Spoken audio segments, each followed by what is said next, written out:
Hi friends मो रश्मि आपण मानक रश्मि ट्यूब रे स्वागत जनाऊँगी। तो फ्रेंड्स 29/12/2025 तारीख 11टा बेले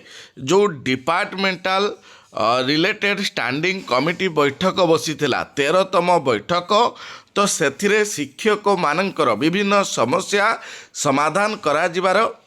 जो बाट फिटापी बैठकटी डका जाइथिला। तो से बैठक रे कौन सब आलोचना होईची तार डिटेल्स इनफॉरमेशन आसी अर्थात शिक्षक मानकर डिमांड कथा कहतु बा अन्यान्य आउ कौन सब आलोचना होईची ताकू देखिबा। ता सहित एमडीएम स्कूल रे जो आपण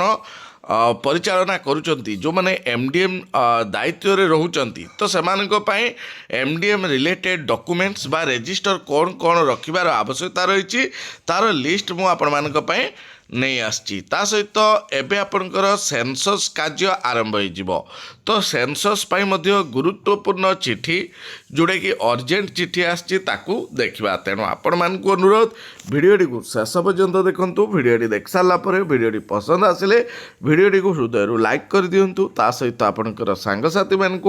भिडटी को व्हाट्सएप और फेसबुक माध्यम शेयर करने बिल्कुल भी भूलु ना। ता सहित एबे सुधा जदि चैनल टी को सब्सक्राइब करना सर्वप्रथमे चैनल टी को सब्सक्राइब कर दिंतु एवं ता पाखरे आसुथिबा ऑल नोटिफिकेशन बेल आइकन टी को प्रेस कर दिंतु जहाँफल कि यही लेटेस्ट अपडेट सर्वप्रथमे आपण माने आम चैनल माध्यम रे पाई परिबे। ढेर न करी चलंतु आजकल जो ब्रेकिंग अपडेट रही ताकू जानि नबा। तो एबे सबू बीओ ऑफिस रो आपनकर लेटर आरंभ हो जाइए सेंसस ड्यूटी पाई। तो सेंसस रे दुई प्रकार आपनकर ड्यूटी रही आपन कौन कौन काम करेंगे ना गोटे रही सुपरवाइजर आउ गोटे रही एनुमेरेटर्स। तो दुई जन एंगेजमेंट पाई चिठी करा कौ सीआरसीसी मान को दायित्व दि जाइए जमीती कि यही कोरापुट ब्लॉक जो जयपुर बीओ ऑफिस रो चिठी कराई 21 जन टीचर माने एनुमेरेटर रहिबे एवं 4 जन टीचर जे कि आपनकर सुपरवाइजर रहिबे ताकू एक्सेल सीट दबापाई चिठी करा जाइए सीआरसीसी मानकू तांकर कनसर्न क्लस्टर रे से प्रोवाइड करेंगे एतिकी टीचर एवं एतिकी टीचर एनुमिनेटर्स भावे एवं सुपरवाइजर भावे। तेणु कलेक्ट्रेट कोरापुटर लेटर रही तेणु से चिठी मुताबक आपनकर सेंसस पाई लेटर कर दिया जाइए जे आपनकर को माने एनुमिनेटर भावे कार्य करेंगे और कौ माने सुपरवाइजर भावे कार्य करेंगे। तो रिवाइज डेली रेशन कस्ट जो रही आप जाथे 1/4/2011 रु 31/8/2011 जाए 3.30 रु 4.90 वृद्धि पाई। तेणु ये चार्ट तो आपण पाखे थी जदि नथिबो यार स्क्रीनशॉट नहीं जातु। एबे एमडीएम रिलेटेड डॉक्यूमेंट्स बा रजिस्टर जो रही ताकू देखि नबा। तो प्रथम daily ration stock and expenditure register आपण पाखे थी जोटा कि डेली आपण पिला काउंट करी लिखुथिबे। तापरे एमडीएम एसेट्स स्टॉक रजिस्टर लिखिथिबे, MDM utensil stock register, dry ration distribution register, MDM gunny bag register, MDM procurement plan register, MDM selection of shop and fixation of price for food items register, MDM purchase register, MDM supervision by जांच committee members report बा register, MDM food testing register, SHG payment register, MDM cashbook register, cook cum helper attendance register, MDM message timing register, MDM rice receipt voucher guard file cheque issue register. तो ये 16टी आपनकर register आपण मान पाखरे school रे रहिबार आवश्यकता रही जो माने एमडीएम दायित्व रहउचंती एतिकी रजिस्टर करेंगे। तापर देखंतु मोस्ट अर्जेंट जोटा कि government of Odisha higher education department तरफ 29/12/2025 लेटर होती to the joint secretary Odisha legislative assembly 13th meeting of the departmentally related standing committee जो 2025-26 थिला से आपनकर हायर सेकेंडरी स्कूल जोटा कि 662 एडेड हायर सेकेंडरी स्कूल रही कॉलेज एवं 488 एडेड कॉलेज जो रही 11th डिपार्टमेंटाल रिलेटेड स्टैंडिंग कमिटी बैठक जो बसला तारी इनफॉरमेशन दिया जाइए जमीती कि demands of full grant employees under 488 category देखो 13th डिपार्टमेंटाल रिलेटेड स्टैंडिंग कमिटी जो थिला 29/12/2025 11 जो थिला से प्रथमे demands of full grant employees रही जो माने कि 488 कैटेगरी रोचंती तांकर पे स्केल अपग्रेड करने कहुई SSB lecture from grade pay 46 रु 54 को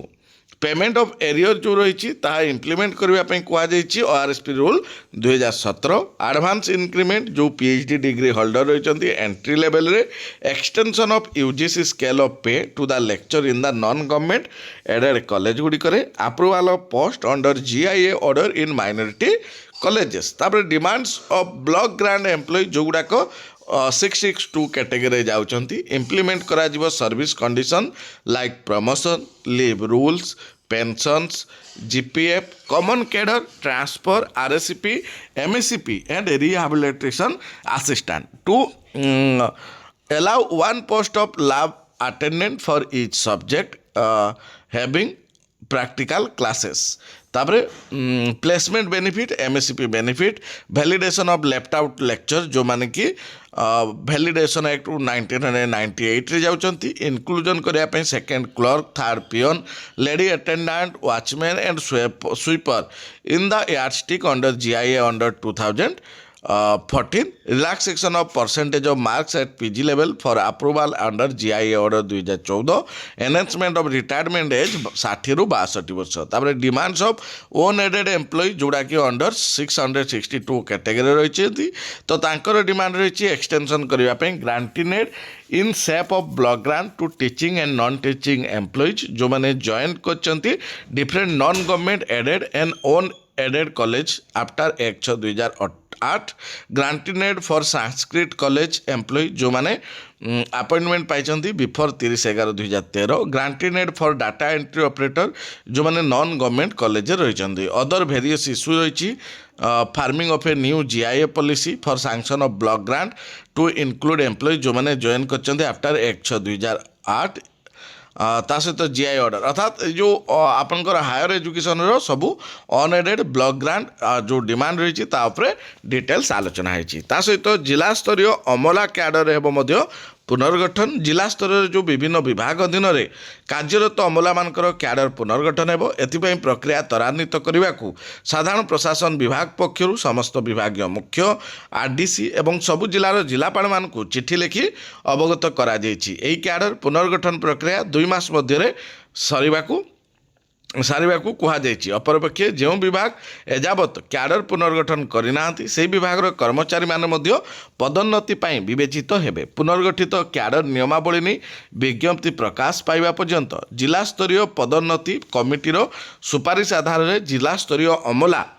कैडर नियमावली 2009 को भित्ति करी कर्मचारी पदोन्नति प्रक्रिया संपादित हेबो बोली चिठी रे उल्लेख रही अर्थात तांकर जो डिमांड थिला कैडर पुनर्गठन को नहीं ता आपनकर खूब शीघ्र हेबाकू जाउची। 10 जिला पाई स्थानीय छुट्टी घोषणा जोड़े कि ऑलरेडी मु आपनको गतकाली पढ़ी देइथिली। बालेश्वर जिला महाशिवरात्रि परदिन, भद्रक पाई काली पूजार परदिन,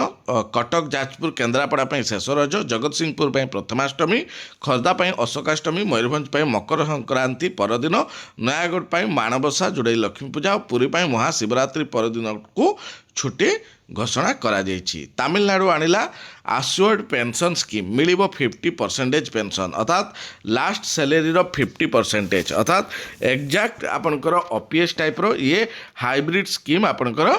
आनिछंती जोड़े कि तमिलनाडु गवर्नमेंट। डाक्तरंकर ओपीडी वर्जन प्रसंग मुख्यमंत्री सह आलोचना पर ही निष्पत्ति हेबो बोली कड़ा चेतावनी शुणाई देइछंती डाक्तर माने। एइथिला आपण मानक पे आजिकार ब्रेकिंग अपडेट। आजिका पे वीडियोटी एतिकरे शेष करछि। नेक्स्ट वीडियो देखाबो से विदाय दियंतु। नमस्कार, जय जगन्नाथ।